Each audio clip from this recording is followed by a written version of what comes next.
This week I want to talk to you about the love of God. Not the love that we have for God, but the love that He has shown to us so many ways in the Scriptures.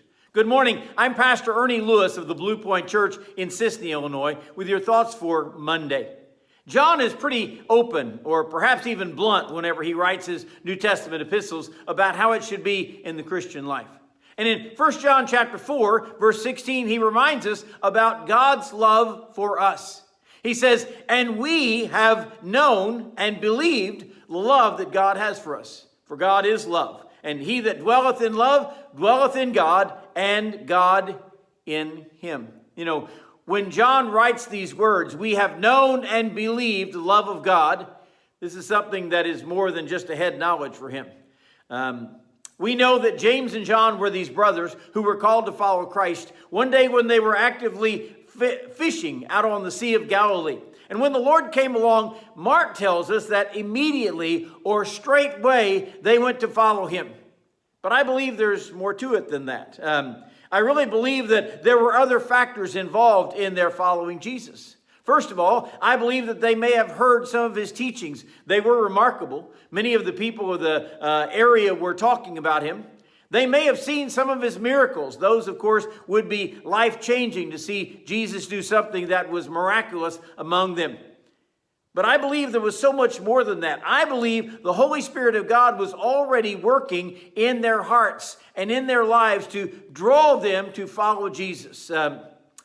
It seems that they felt his love. They believed right away that he was God himself.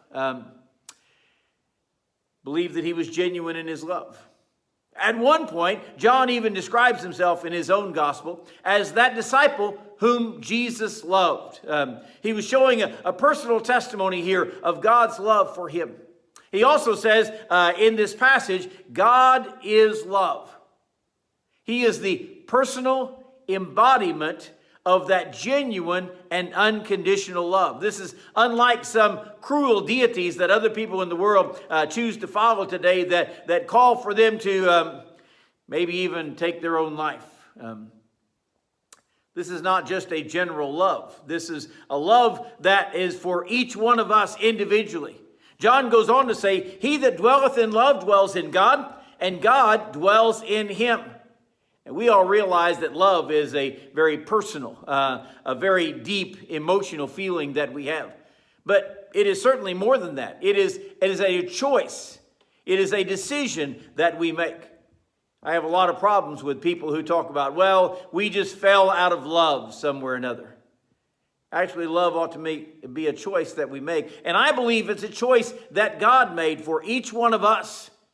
When we make a conscious choice to love the Lord, that brings about a dwelling, him dwelling in us, and certainly that dwelling of love. John goes on to say in chapter 4 and verse 19, "We love God because he first loved us."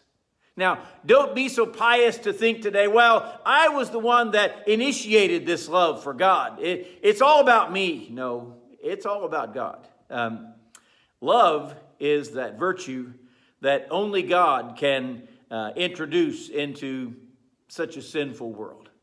So let's recognize today, let's be like John and say, we have known and believed in the love of God, and we're just going to lavish in that today, recognizing how much he loves us.